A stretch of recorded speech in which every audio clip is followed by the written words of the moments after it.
അപ്പൊ എല്ലാവർക്കും എന്റെ പുതിയ ക്ലാസ്സിലേക്ക് സ്വാഗതം. നമ്മൾ ഇവിടെ നോക്കാൻ പോകുന്നത് ഇന്നലെ നടന്നിട്ടുള്ള, അതായത് 20/9/2025 നടന്നിട്ടുള്ള PSCയിലെ ക്വസ്റ്റ്യൻസ് ആണ്. അപ്പൊ ഇതിനകത്ത് മാത്സിന്റെ സെക്ഷൻ ആണ് നമ്മൾ നോക്കുന്നത്. 20 ക്വസ്റ്റ്യൻ ഉണ്ട്. ഇതിനകത്ത് ഒരു 5 ക്വസ്റ്റ്യൻ ആണ് നമ്മൾ നോക്കുന്നത്. ഇതൊക്കെ എളുപ്പമുള്ള ക്വസ്റ്റ്യൻ തന്നെയാണ്. പ്രീവിയസ് ഇയറിൽ റിപ്പീറ്റ് ചെയ്ത് ചോദിച്ചിട്ടുള്ള ക്വസ്റ്റ്യൻ തന്നെയാണ്. 20 മേടിക്കാവുന്നതേ ഉള്ളൂ എല്ലാവർക്കും. അപ്പൊ ആദ്യത്തെ ക്വസ്റ്റ്യൻ നമുക്ക് നോക്കാം. 81ാമത്തെ ക്വസ്റ്റ്യൻ. ചോദ്യം ഇതാണ്: 8.5 × 6.3 K ആണെങ്കിൽ കെയുടെ വില എന്ത്? കെയുടെ വില കണ്ടുപിടിക്കാനാണ് നമ്മൾ പറഞ്ഞിരിക്കുന്നത്. അപ്പൊ നമുക്കിത് മൾട്ടിപ്ലിക്കേഷൻ ചെയ്ത് കണ്ടുപിടിക്കേണ്ട ആവശ്യമില്ല. തന്നിട്ടുള്ള ഓപ്ഷനിൽ നിന്ന് നമുക്ക് ഒരെണ്ണം സെലക്ട് ചെയ്താൽ മതി. എങ്ങനെ സെലക്ട് ചെയ്യണം? ദശാംശ സംഖ്യ തന്നിട്ടില്ലേ, അപ്പൊ അതിന്റെ വ്യത്യാസം അടിസ്ഥാനത്തിൽ നമുക്ക് ഇതിനകത്ത് കണ്ടുപിടിച്ചാൽ മതി. അപ്പൊ ഇങ്ങനെ പറയുമ്പോൾ തന്നെ പലർക്കും കിട്ടി കാണും. ഇനി കിട്ടാത്തവർക്ക് വേണ്ടി ഇതിന്റെ റൂൾ എന്താ കാണിച്ചത്? ഇപ്പൊ സാധാരണ ഇതിക്ക് 85 × 63 ആണെങ്കിൽ ഇതിന്റെ ഉത്തരം എത്രയായിരിക്കും? 5355 എന്നായിരിക്കും. അപ്പൊ അതേ സ്ഥാനത്ത് 8.5 × 63 ആണെങ്കിൽ അതിന്റെ ഉത്തരം എത്രയായിരിക്കും? ഈ തന്നിട്ടുള്ള സംഖ്യ ഇറക്കിയത് 5355. ഇനി ഇവിടെ 0.5 എന്നല്ല തന്നിരിക്കുന്നത്. അപ്പൊ ഒരു സ്ഥാനം മാറ്റി കുത്തിട്ടു. അതുപോലെ തന്നെ ഈ മൾട്ടിപ്ലിക്കേഷൻ ചെയ്ത് കിട്ടിയതിനകത്തും ഒരു സ്ഥാനം മാറ്റി കുത്തിടുക. അപ്പൊ നമുക്ക് എന്ത് കിട്ടും? 535.5 എന്ന് നമുക്ക് ഉത്തരം കിട്ടും. ഇനി അതുപോലെ ആണെങ്കിൽ 8.5 × 6.3 എത്രയായിരിക്കും? എളുപ്പമല്ല. അപ്പൊ തന്നിട്ടുള്ള സംഖ്യ അതേപോലെ തന്നെ എഴുതാം. 5355 എഴുതാം. ഇനി ഇവിടെ ഒരു സ്ഥാനം നീക്കി കുത്തിട്ടുണ്ട്, അതുപോലെ തന്നെ ഇവിടെ ഒരു സ്ഥാനം നീക്കി കുത്തിട്ടുണ്ട്. അപ്പൊ ടോട്ടലി കിട്ടിയ മൾട്ടിപ്ലിക്കേഷൻ ചെയ്ത് കിട്ടിയതിനകത്ത് നിന്ന് 2 സ്ഥാനം മാറ്റി കുത്തിടാം. അപ്പൊ നമുക്ക് കിട്ടുന്ന ഉത്തരം 53.55 എന്നാണ്. അപ്പൊ ഇതിന്റെ ഉത്തരം എത്രയാണ്? Option B. ഓപ്ഷൻ ബി ആണ് നമ്മുടെ ഈ ചോദ്യത്തിന്റെ ഉത്തരമായിട്ട് വരുന്നത്. എളുപ്പമല്ലേ? അപ്പൊ ഈ തന്നിട്ടുള്ള ഓപ്ഷൻ നോക്കിയേ. ഓപ്ഷൻ എയിനകത്ത് ഒരു സ്ഥാനം നീക്കിയിട്ടാണ് കുത്തിട്ടുള്ളത്. ഓപ്ഷൻ സിയിലും ഒരു സ്ഥാനം നീക്കിയിട്ടാണ് കുത്തിട്ടുള്ളത്. ഓപ്ഷൻ ഡിയിൽ 3 സ്ഥാനം നീക്കി കുത്തിട്ടുണ്ട്. അപ്പൊ തന്നിട്ടുള്ളതിൽ കൂടി ഈ പറയുന്ന 2 സ്ഥാനം നീക്കി പോയിന്റ് ഇട്ടിട്ടുള്ളത് ബി ആണ്. അപ്പൊ അങ്ങനെ നമുക്ക് ഈ പറയുന്ന ഓപ്ഷൻ ബി ഇതിന്റെ ഉത്തരമായിട്ട് കിട്ടും. അപ്പൊ നമുക്കിനി അടുത്ത ചോദ്യം നോക്കാം. 82ാമത്തെ ചോദ്യം നമുക്ക് നോക്കാം.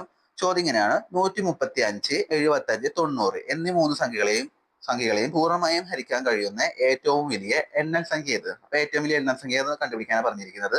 നമുക്ക് ഇവിടെ ഓപ്ഷൻ തന്നിട്ടുണ്ട്. അപ്പൊ ഇതിനകത്ത് ഏറ്റവും വലുത് 15 ആണ്, പിന്നെ 7, പിന്നെ 5, പിന്നെ 3 അങ്ങനെ പോകുന്നത്. അപ്പൊ നമുക്ക് ആദ്യം 15 വെച്ച് ഈ പറയുന്ന 3 സംഖ്യകളെയും ഡിവൈഡ് ചെയ്യാൻ പറ്റുമോ നോക്കണം. അപ്പോ നമുക്ക് 15ന്റെ മൾട്ടിപ്ലിക്കേഷൻ എഴുതി നമുക്ക് കിട്ടും. അപ്പൊ 15ന്റെ മൾട്ടിപ്ലിക്കേഷൻ നോർമലായിട്ട് 15, 30, 45, 60, 75, 90, പിന്നെ എത്ര 105 വരുന്നുണ്ട്, 120, 135 എന്നാണ് പറഞ്ഞിരിക്കുന്നത്. അപ്പൊ ഇതിനകത്ത് 75 ഉണ്ട്, 90 ഉണ്ട്, അതുപോലെ തന്നെ 135 ഉണ്ട്. അപ്പൊ എന്തായാലും അത് ഡിവൈഡ് ചെയ്യാൻ പറ്റില്ലേ? അപ്പൊ ആ രീതിക്ക് ഈ പറയുന്നതിന്റെ ഉത്തരം ഓപ്ഷൻ സി എന്ന് കിട്ടും. അപ്പൊ 82ാമത്തെ ഉത്തരം ഓപ്ഷൻ സി ആണ്. ഇനി അടുത്ത ചോദ്യം നമുക്ക് നോക്കാം. 83ാമത്തെ ചോദ്യം. ചോദ്യം എന്താ പറയുന്നത്? √9 + 16 X ആണെങ്കിൽ എക്സിന്റെ വില എന്തെന്ന് കണ്ടുപിടിക്കാനാണ് പറഞ്ഞിരിക്കുന്നത്. സാധാരണ മറ്റേ പൈതോറസ് തിയറി ഇല്ലേ, അത് വെച്ച് തന്നിട്ടുള്ളതാണ്. അതായത് പൈതോറസ് തിയറി പറയുമ്പോൾ എപ്പോഴും നമ്മൾ കാണിക്കാറുള്ളതാണ് 3ഉം 4ഉം ആണെങ്കിൽ കാരണം 5 ആയിരിക്കും. ആ രീതിക്കുള്ള ഒരു ക്വസ്റ്റ്യൻ ആണ്. സെയിം സാധനം തന്നെ റിപ്പീറ്റ് ചെയ്ത് ചോദിക്കുന്നുള്ളൂ. നോക്കാം നമുക്ക്. √9 + 16 എത്രയാണ്? √25. അപ്പോ √25 എന്ന് വെച്ചാൽ 5 ആണ് നമുക്കറിയാം. അപ്പൊ ഇതിന്റെ ഉത്തരം എത്രയാ? 5. 5 വരുന്നത് ഓപ്ഷൻ ഡി ആണ് നമ്മുടെ ഈ ചോദ്യത്തിന് ഉത്തരമായിട്ട് വരുന്നത്. എളുപ്പമായിരുന്നു. ഇനി അടുത്ത ചോദ്യം നോക്കാം. 84ാമത്തെ ചോദ്യമാണ് നമ്മൾ നോക്കുന്നത്. 84ാമത്തെ ചോദ്യം എന്താ പറയുന്നത്? 108 സൂം ചെയ്യാം. 108 km/മണിക്കൂർ ശരാശരി വേഗത്തിൽ സഞ്ചരിക്കുന്ന ഒരു ട്രെയിൻ 1 മിനിറ്റ് കൊണ്ട് എത്ര ദൂരം സഞ്ചരിക്കുമെന്നാണ് ചോദിച്ചിരിക്കുന്നത്. അതായത് ഇവിടെ പറയുന്നത് 108 കിലോമീറ്റർ ആണ് ഈ പറയുന്ന ട്രെയിൻ 1 മണിക്കൂർ കൊണ്ട് സഞ്ചരിക്കുന്നത്. അങ്ങനെയെങ്കിൽ നമുക്ക് 1 മിനിറ്റ് കൊണ്ട് എത്ര ദൂരം സഞ്ചരിക്കുന്നത് കിട്ടണം. ഇങ്ങനത്തെ കണക്ക് കോമൺ ആയിട്ട് ഇങ്ങനത്തെ ഒരു കണക്ക് നമ്മൾ ചെയ്യാനായിട്ട് ഇക്വേഷൻ ഉപയോഗിക്കും. ഈ പറയുന്ന 5/18 വെച്ചിട്ട് മൾട്ടിപ്ലിക്കേഷൻ ചെയ്തിട്ടുണ്ടെങ്കിൽ നമുക്ക് എന്ത് കിട്ടും? m/s എന്ന് കിട്ടും. അതായത് ഒരു സെക്കൻഡിൽ എത്ര മീറ്റർ സഞ്ചരിച്ചെന്ന് കിട്ടും. ആ രീതിക്ക് ഈ പറയുന്ന ചോദ്യം നമുക്ക് കണ്ടുപിടിക്കാൻ പറ്റും. അതായത് ഒരു സെക്കൻഡിൽ എത്ര കിട്ടുന്ന കണ്ടുപിടിച്ചിട്ടുണ്ടെങ്കിൽ നമുക്ക് അതിനെ 60 വെച്ച് ഗുണിച്ചാൽ പോലും. അതായത് 60 സെക്കൻഡുകൾ കൂടിയിട്ടാണ് നമുക്ക് 1 മിനിറ്റ് കിട്ടുന്നത്. അപ്പൊ ആ രീതിക്ക് നമുക്ക് നോക്കാം. 108 × 5 / 18 ചെയ്യാം. അപ്പൊ 108ൽ 18 എത്ര തവണ പോകും? 6 തവണ പോകും. അപ്പൊ 6 × 5 എത്രയാണ്? 30 എന്ന് കിട്ടും. അപ്പൊ 30 m/s എന്ന് കിട്ടും. അതായത് ഒരു സെക്കൻഡില് 30 മീറ്റർ സഞ്ചരിക്കുന്ന അർത്ഥം. അപ്പൊ 1 മിനിറ്റിൽ എത്രയാണ്? 30 × നേരത്തെ പറഞ്ഞ പോലെ തന്നെ 60 വെച്ച് കുടിച്ചാൽ മതി. അപ്പൊ 6 × 3 18 എന്ന് കിട്ടും. പിന്നെ 2 0 ഇറക്കി എഴുതാം, എടുത്തെഴുതാം. അപ്പൊ നമുക്ക് 1800 മീറ്റർ എന്ന് കിട്ടും. 1800 മീറ്റർ എന്ന് വരുന്നത് ഓപ്ഷൻ എ ആണ്. അപ്പൊ 84ാമത്തെ ഉത്തരം ഓപ്ഷൻ എ ആണ്. അടുത്തത് 85ാമത്തെ ചോദ്യം നമുക്ക് നോക്കാം. 55 ചോദ്യം എന്താ പറയുന്നത്?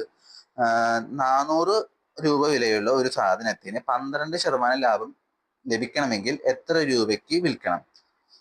എളുപ്പല്ലേ? ഇപ്പൊ നമുക്ക് ഇതിനകത്ത് ആദ്യം 85 ചോദ്യത്തിനകത്ത് 400 രൂപയാണ് ഒരു സാധനത്തിന്റെ പ്രൈസ് എന്ന് പറഞ്ഞിട്ടുണ്ട്. അങ്ങനെയെങ്കിൽ അത് 100% ആണല്ലോ. നമുക്ക് അതിന്റെ 1% എത്രയാണെന്ന് കണ്ടുപിടിക്കാം. അപ്പൊ ഡിവൈഡ് ബൈ 100 ചെയ്യാം. അപ്പൊ 0 വെട്ടിക്കളയാൻ നമുക്ക് 4 കിട്ടും. 4 രൂപയാണ് ഏത് ഒരു പെർസെന്റേജ്. അങ്ങനെയെങ്കിൽ നമുക്ക് എത്രയാ 12% ലാഭം ലഭിക്കണമെങ്കിൽ 12% വെച്ചാൽ അപ്പൊ എത്രയാണ് വിൽക്കണം? 112% വിൽക്കണം. അപ്പോ 4 ഇൻറ്റു 112 ചെയ്താൽ മതി. എത്ര കിട്ടും? 8 വരും, 4 വരും, 4 വരും. അപ്പൊ 448 എന്ന് നമുക്ക് ഇതിന്റെ ഉത്തരമായിട്ട് കിട്ടും. അപ്പൊ ഇതിന്റെ ഉത്തരം വരുന്നത് ഓപ്ഷൻ എ ആണ്. ഓപ്ഷൻ എ ആണ് ഈ ചോദ്യത്തിന്റെ ഉത്തരം. അപ്പോൾ ഇത്രയേ ഉള്ളൂ ഇന്നത്തെ ക്ലാസ്. ഇനി നമുക്ക് ബാക്കിയുള്ള 5 അടുത്ത ക്ലാസ്സിൽ നോക്കാം. ക്ലാസ് ഇഷ്ടപ്പെടുന്നു വിചാരിക്കുന്നു. ഇനി അതിൽ മാറ്റങ്ങൾ വരുത്താനുണ്ടെങ്കിൽ അതൊന്ന് പറയണം. അതനുസരിച്ച് നമുക്ക് ചെയ്യാൻ കഴിയും.